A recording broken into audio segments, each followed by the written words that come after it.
ले चलते हैं कृष्ण की उन अद्भुत लीलाओं का दर्शन कराने, जिनकी चर्चा मात्र से मन निर्मल और चित्त पावन हो जाता है। मैं सभी से निवेदन करती हूँ, कृपया शांति बनाए रखें। स्वागत कीजिए इन बच्चों का, जो नृत्य नाटिका के रूप में जन्माष्टमी के इस पावन अवसर पर श्री कृष्ण लीलाओं की झांकियां हमारे सामने प्रस्तुत करेंगे। सबसे पहले हम आपको ले चलते हैं उस लोक में जो शास्त्रों के अनुसार सबसे उच्च और पावन लोक माना जाता है, जहां श्री कृष्ण अपने सकल रूप में श्री राधा और अपने अनन्य भक्तों के साथ वास करते हैं। सबसे पहले आज आप झांकी देखें गोलोक की। आज यहाँ राधा रानी और श्री कृष्ण की वंदना करने समस्त देवता, ऋषिगण, गंधर्व, मनुष्य जाति के लोग पधारे हैं।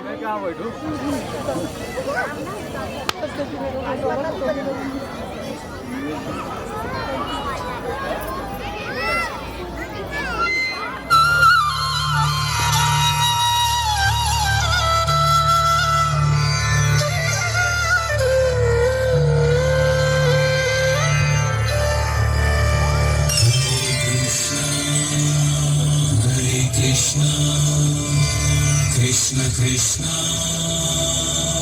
Hare Hare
अत्याचारों का अंत करने के लिए और धर्म की स्थापना करने के लिए प्रभु अपनी लीला दिखाने धरती पर अवतरित होने की योजना बना रहे हैं।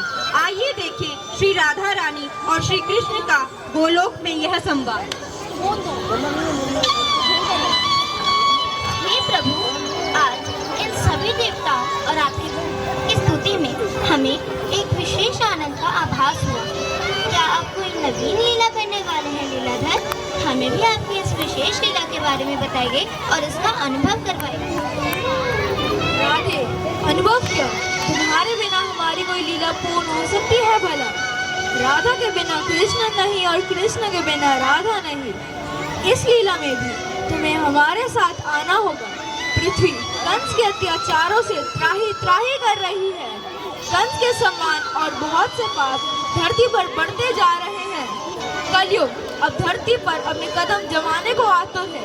ऐसे में हमें धर्म की स्थापना और अधर्म का नाश करके धरती पर अवतार लेना होगा।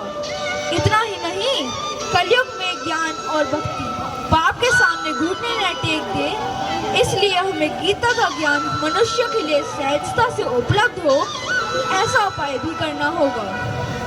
कलयुग में गीता का ज्ञान और राधा का नाम ही तारनहार होगा।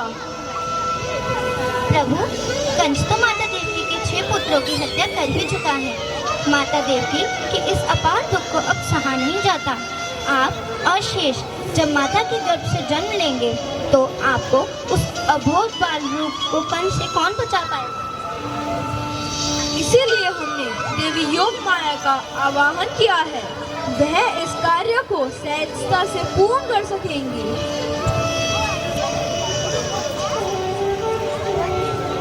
मैं आपकी सेवा में उपस्थित हूँ प्रभु। क्या आज्ञा है सर्वेश्वर? देवी, आप माता देवकी के 8वें गर्भ में पल रहे शेषनाग जी के बाल रूप को संकर्षण के द्वारा वासुदेव जी की पहली पत्नी रोहिणी के गर्भ में स्थापित कर दें। मैं स्वयं जब 8वें पुत्र के रूप में धरती पर आऊं तब ऐसे मार रचे कि मैं सकुशल माता यशोदा के पास पहुंच जाऊं। ठीक है, वो इसमें नहीं आया है। प्रभु, ऐसे करने के लिए मैं स्वयं माता यशोदा के गर्भ से कन्या रूप में जन्म लूंगी और वसुदेव जी आपके स्थान पर मुझे ही कंस को सौंपेंगे। मैं फिर से धरती पर आपका उद्देश्य सफल करने हेतु सुभद्रा रूप में अपनी छोटी बहन बनकर जन्म लूंगी। इससे मुझे भी बड़े भाई आपका स्नेह अनुभव करने का अवसर होगा। मेरा अहोभाग्य। देवी, जब आप धरती पर जाकर अंतर्धान हो जाएंगी तो मनुष्य जगह जगह मंदिर बनाकर आपकी पूजा करेंगे। दुर्गा, भद्रकाली, नारायणी, विजया, वैष्णवी, चंडिका, शानी, शारदा, क्षीर भवानी, अम्बा तथा अंबिका आदि बहुत नामों से आप पृथ्वी पर पूजी जाएंगी और आप अपने भक्तों के दुखों को दूर करने में समर्थ होंगे।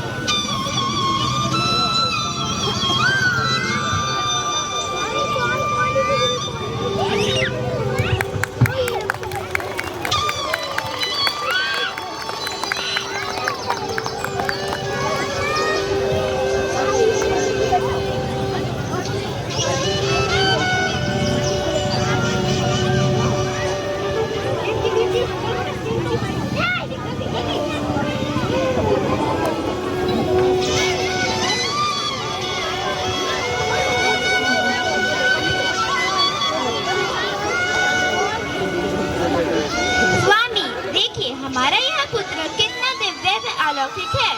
इसका यह रूप तो कितना मौखिक है। हाँ देवकी, तुम सत्य कह रही हो, परंतु ये कैसे समय में हमारे पुत्र ने जन्म लिया है।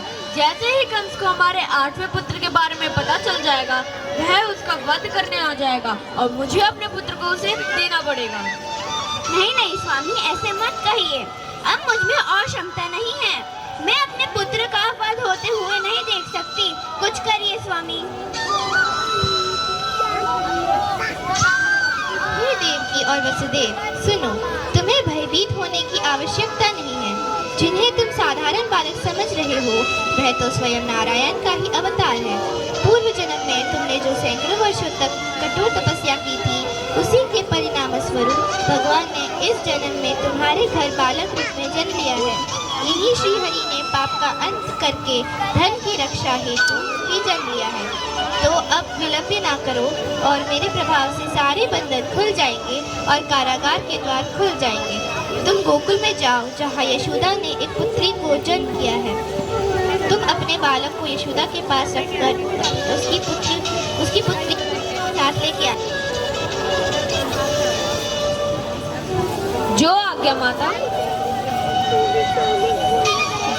और एक बात ध्यान रखना, जैसे ही तुम ये मथुरा वापस आओगे, भगवान की लीला में व्यवधान न पड़े, इस हेतु मेरे प्रभाव से इस घटना की स्मृति तुम दोनों के मस्तिष्क से मिट जाएगी।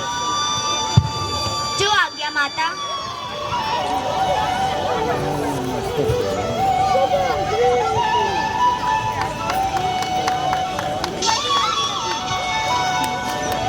तालियां तो बजा दो भाई साहब।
देखो देखो यशोदा, तुम्हारे बालक का जन्म हुआ है।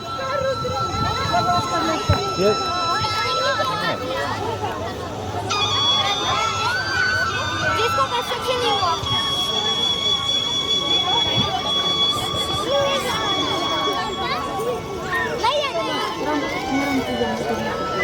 देखो देखो, यशोदा के यहाँ बालक का जन्म हुआ।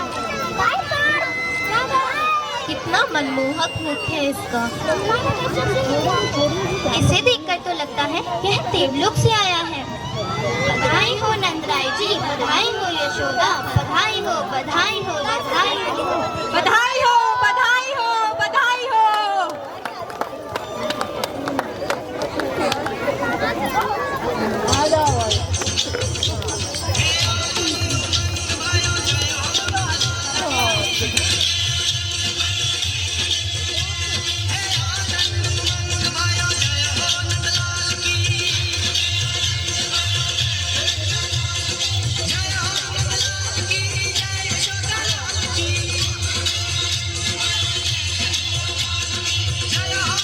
क्या यार,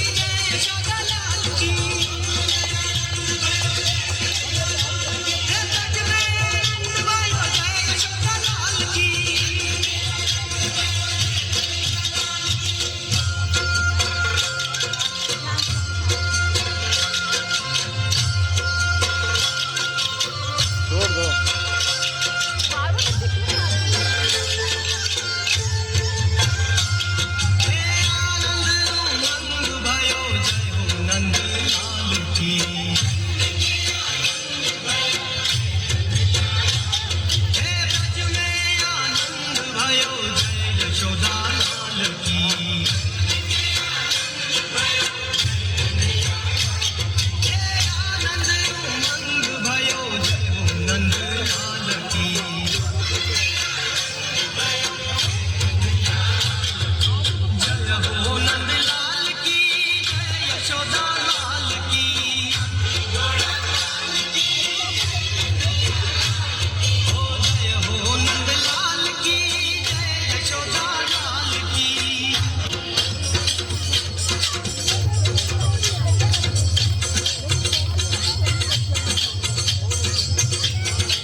वासुदेव की तरह यशोदा और नंदराय जी भी अपने पूर्व जन्मों की भक्ति के फलस्वरूप उनके माता पिता होने का सुख प्राप्त करते हैं।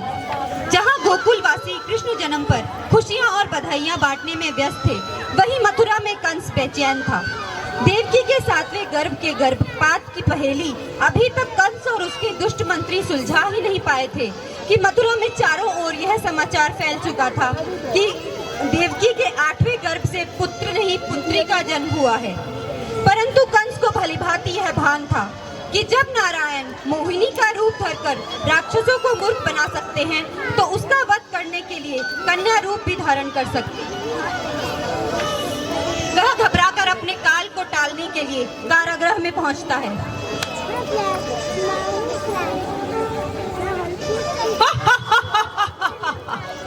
देवकी, हमने सुना है तुम्हारे 8वें पुत्र का जन्म हो चुका है। ला देवकी, ये पुत्र मुझे दे दे। परंतु ये तो पुत्री है भैया। तेरी कुंडली में तो पुत्री है ही नहीं। ला, तेरा ये 8वां पुत्र मुझे दे दे। अरे भगवान से डर कंस। नहीं, मैं भगवान से नहीं डरता। मैं तो डरता हूँ कि देवकी के केवल 8वें पुत्र से।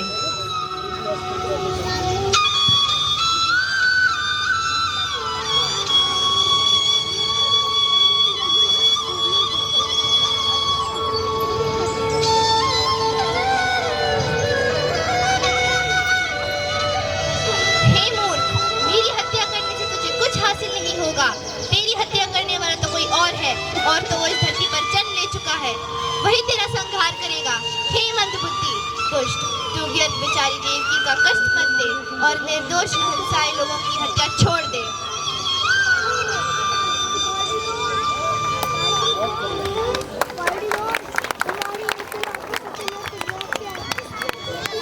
योग माया की वाणी सुनकर कंस भयभीत हो जाता है और श्री कृष्ण को मारने के लिए गोकुल में पूतना, बकासुर, शक्टासुर व अधासुर जैसे कई राक्षसों को भेजता है। श्री कृष्ण उनका वध करते हुए अपनी लीला दिखाते रहते हैं। श्री कृष्ण की बाल लीलाओं के दर्शन करने के लिए अब हम आगे बढ़ते हैं। श्री कृष्ण की बाल लीलाओं में से एक प्रमुख लीला थी मिट्टी खाकर माता यशोदा को ब्रह्म ज्ञान का दर्शन प्रदान करना।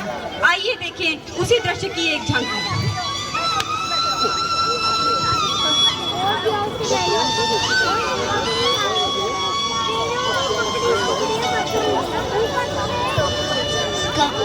कान्हा, तूने मिट्टी खाई है ना? नहीं भैया, मैंने मिट्टी नहीं खाई है। नहीं कान्हा, मुझे पता है तूने मिट्टी खाई है। नहीं मैया, मैंने माटी नहीं खाई है। देख कान्हा, अपनी मैया से असत्य नहीं कहते हैं, तू सत्य बोल दे। मैं सत्य कहता हूँ मैया, मैंने मिट्टी नहीं खाई है। देख कान्हा, अब मुझे क्रोध आ रहा है। अभी सत्य का पता चल जाएगा। चल अपना मुंह खोल।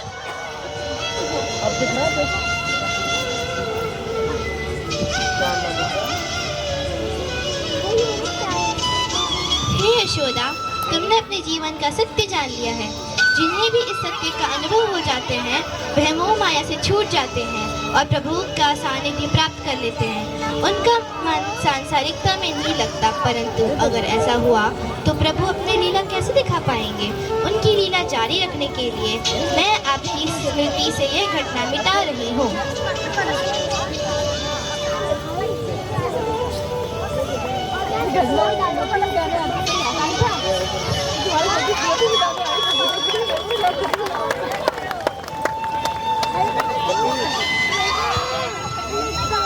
कृष्ण को लीलाधर ऐसे ही नहीं कहते। जहाँ माता यशोदा ने श्री कृष्ण का लालन पालन कर परम सुख को पाया, वहीं उस दुर्लभ ब्रह्म ज्ञान को पाकर गोलोक में परम स्थान को भी पाया। उनकी हर लीला के पीछे कुछ उद्देश्य थे। वे माखन चोर भी कहलाए। जब उन्होंने समझा कि अत्याचारी कंस सभी गांवों का माखन कर रूप में मथुरा मंगाकर उन अपने चापलूस मंत्रियों को और राक्षसों को बांट देता है, और प्रजा के लिए भोजन से माखन का जैसा महत्वपूर्ण आहार कम पड़ जाता है, तो उन्होंने अपनी सखाओं के साथ टोली बनाई और जबरन माखन चुराकर ग्वाल बाल में बांटने लगे। यह लीला प्रभु की सबसे सुंदर लीलाओं में से एक है। आइए देखें कैसे ये नन्हे मुन्ने बच्चे आज कृष्ण की इस लीला को प्रस्तुत करते हैं।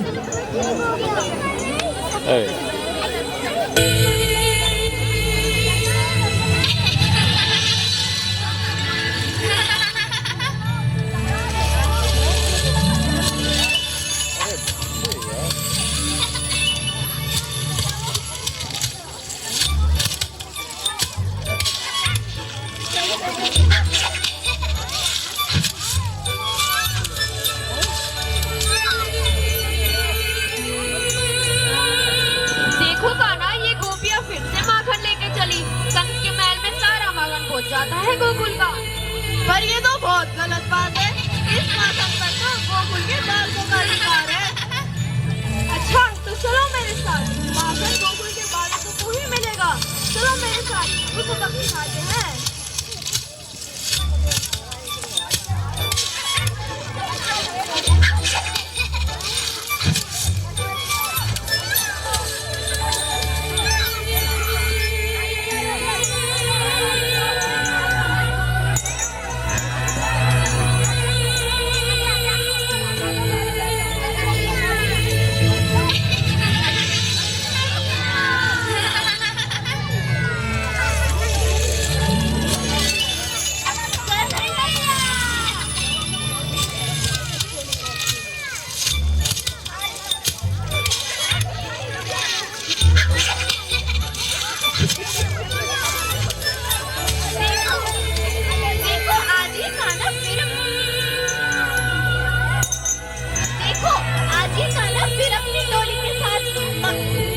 चुरा ले गया।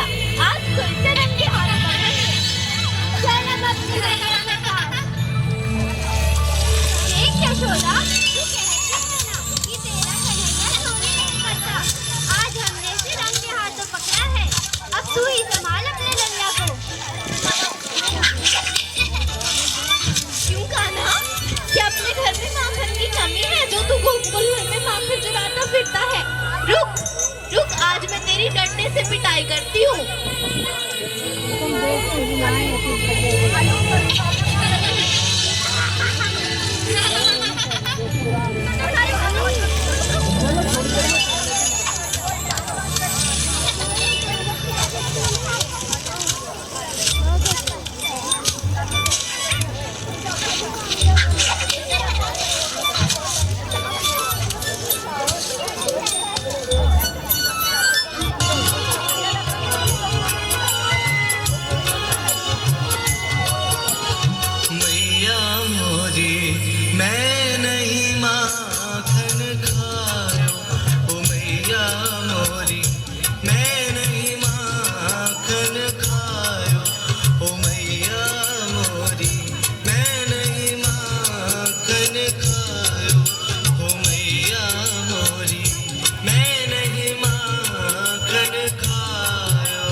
भोर भई गैयन के पाछे, भोर भई गैयन के पाछे, मधुबन मोहे पठायो, मधुबन मोहे पठायो। चार पहर बंशी भट क्यों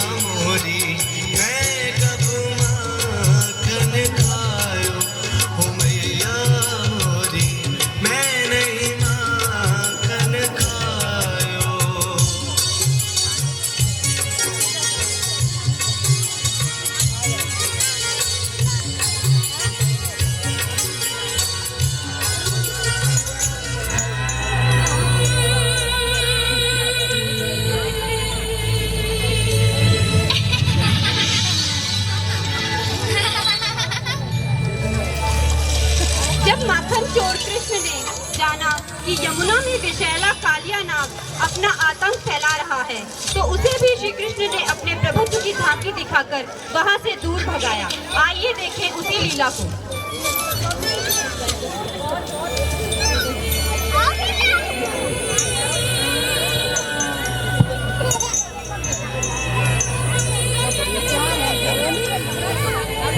सभी ग्वालपाल जंगल में गेंद खेल रहे हैं।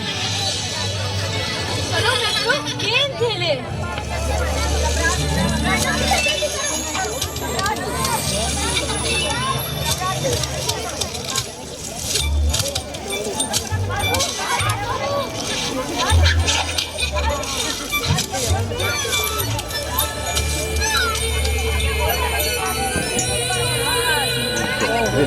कान्हा, तूने गेंद नदी में गिराई, अब तू ही लेकर आएगा।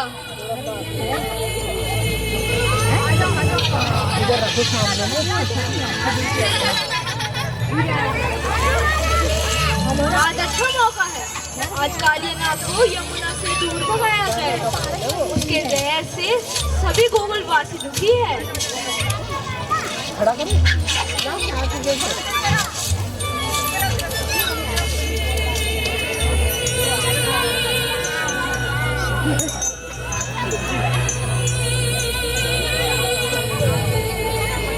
कौन है?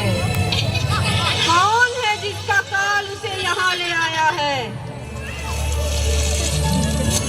हम है कृष्ण, जो काल का भी काल है। तो चुपचाप यमुना नदी से दूर चला जा और हमसे क्षमा मांग ले, नहीं तो हम तुझे आजीवित नहीं छोड़ेंगे।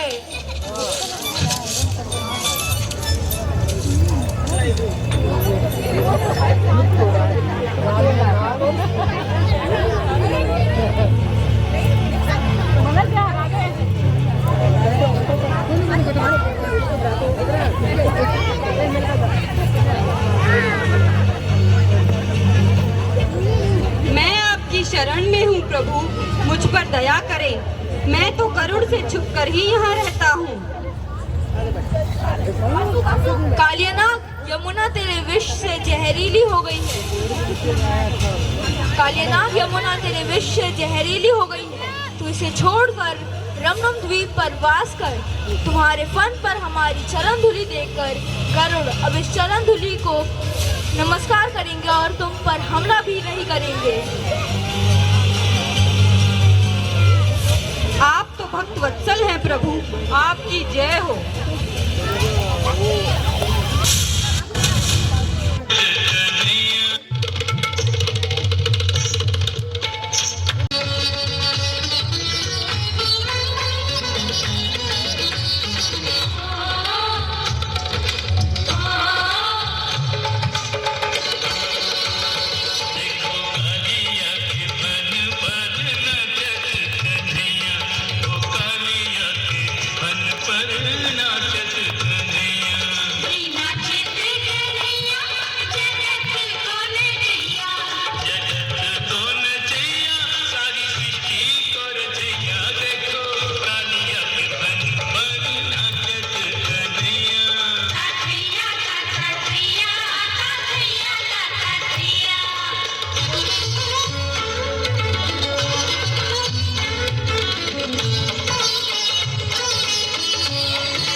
को अपनी छोटी उंगली पर उठाकर गोकुल वासियों की रक्षा की और गोवर्धन गिरधारी कहलाया।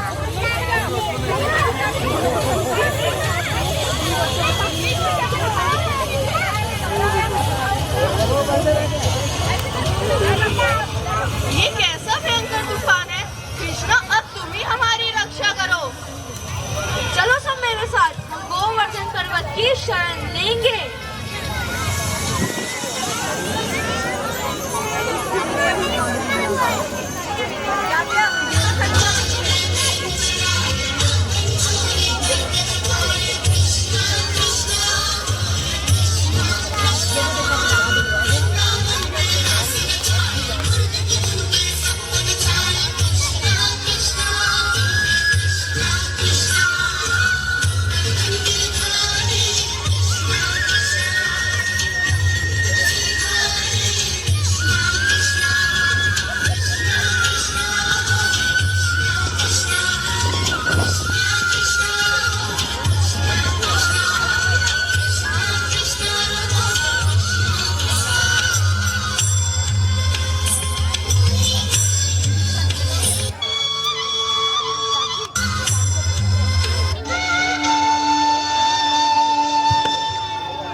उठाते रहे।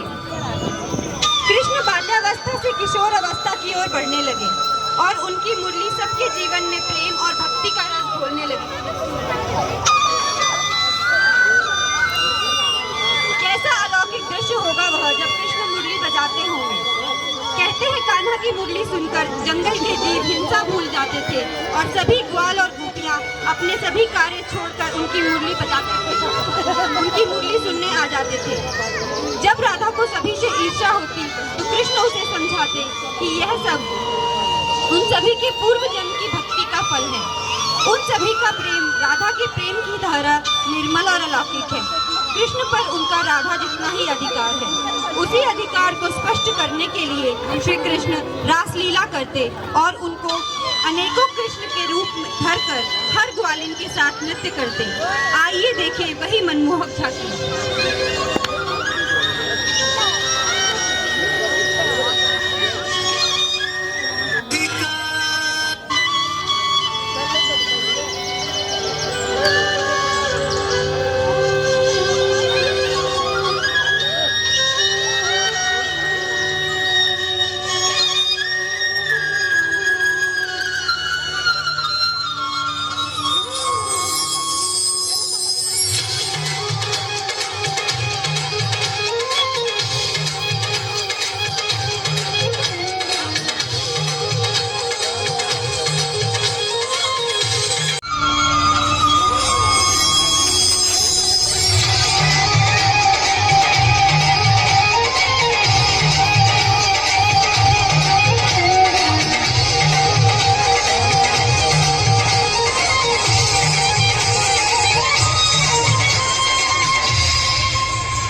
कई चरण हैं। बाल्यकाल और किशोरावस्था के बाद अब समय हो चुका है देवकी के विवाह पर हुई भविष्यवाणी को सच करने का। अक्रूर जी अब माता देवकी और वसुदेव की आज्ञा लेकर कंस के न्योते पर श्री कृष्ण और बलराम को मथुरा ले जाने के लिए गोकुल आ पहुँचे हैं।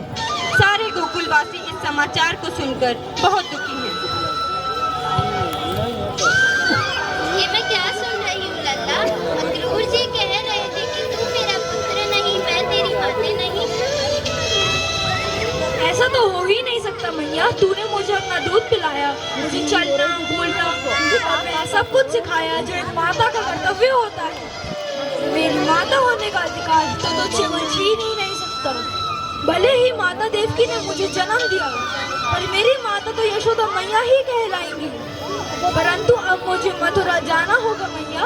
कंस और अन्य पापियों का नाश करने के लिए मुझे गोकुल छोड़कर जाना होगा। कृष्ण, क्या तुम सदा के लिए गोकुल से दूर जा रहे हो और कभी वापस नहीं आओगे? हाँ राधे, अब गोकुल लौट कर आना तो शायद संभव न हो। मेरे स्थान पर अभी मेरी मुरली सदा तुम्हारे साथ रहेगी। अब तो मैं कभी मुरली भी नहीं बजा पाऊंगा। मैं चलता हूँ।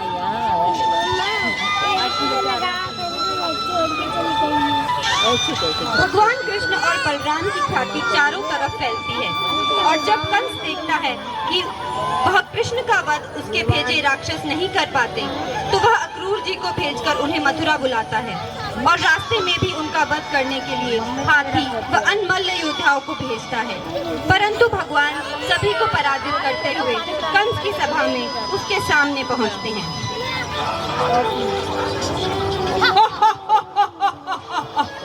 आओ बालक आओ, क्या तुम्हें इतना भी नहीं पता कि जब राजा के सामने आते हैं तो उनको प्रणाम करते हैं?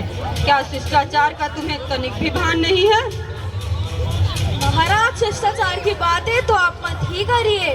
शिष्टाचार तो यह कहता है कि जिन्हें आमंत्रित किया जाता है उन्हें पहले उठकर प्रणाम करते हैं, और मुझे यहाँ आपने आमंत्रित किया है। मूर्ख ग्वाले, आखिर हो तो तुम एक अनपढ़ ग्वाले ही। तुम क्या जानो राजकीय मर्यादा व शिष्टाचार? परंतु कोई बात नहीं, आखिर हो तो तुम मेरी बहन के पुत्र ही। आओ मेरे गले लग जाओ। रोटी नहीं दूंगा। मेरे घर पे है क्या कहती? दुष्ट बालक, लोग तुम्हें विष्णु का अवतार कहते हैं ना। आज मैं तेरा ये वध करके लोगों का यह भ्रम दूर करूंगा। हे पापी कंस, तूने मुझे नहीं अपने काल को आमंत्रित किया है। पापी का पाप जब चरण सीमा पहुंच जाता है तो वह अपनी मृत्यु को स्वयं आमंत्रित करता है।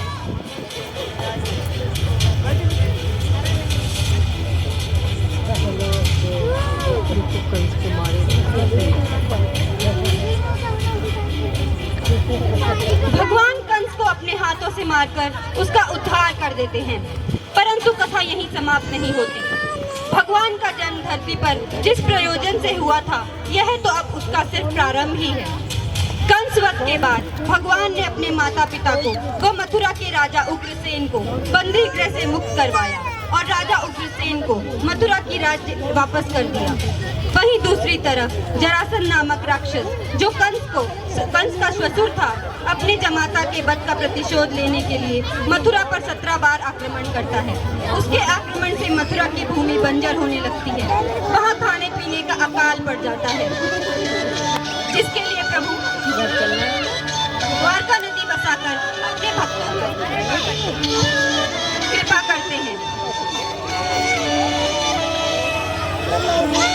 जरासंध यहाँ भी नहीं रुकता। वह द्वारका पर फिर से आक्रमण करता है, परंतु अपनी प्रजा की रक्षा करने के लिए उन्हें रणछोड़ नाम भी सहर्ष स्वीकार किया है। भगवान निष्काम कर्म का उदाहरण देते हुए अपने माता पिता देवकी व वसुदेव को द्वारका के सिंहासन पर बिठाते हैं, परंतु पूरी द्वारका उन्हें प्रेम से द्वारकाधीश ही कहती है। एक तरफ जहाँ द्वारका में धर्म व न्याय का राज्य था, वहीं भारतवर्ष में कौरवों के अत्याचार से प्रताड़ित था। एक तरफ उन्होंने नरकासुर महिषासुर का वध करके 16,000 कन्याओं को मुक्त कराकर अपना नाम प्रदान करके समाज में उनका सम्मान वापस दिलाया। वहीं दूसरी ओर कौरवों की सभा में द्रौपदी की मर्यादा बचाई और तारणहार के नाम से प्रसिद्ध हुए। जब अत्याचार अपने चरम पर पहुंच गया तब युद्ध आवश्यक हो गया। तब युद्ध के बीच युद्ध भूमि में जब अर्जुन ने मोह के वशीभूत होकर शास्त्र त्याग दिए, तब श्री कृष्ण ने विश्व में प्रथम जगत गुरु बनकर गीता के रूप में सत्य असत्य, धर्म अधर्म का ज्ञान मनुष्य जाति को प्रदान किया। यहीं पर हमारी ये नृत्य नाटिका समाप्त होती है। बोलो श्री यशोदा लाल की।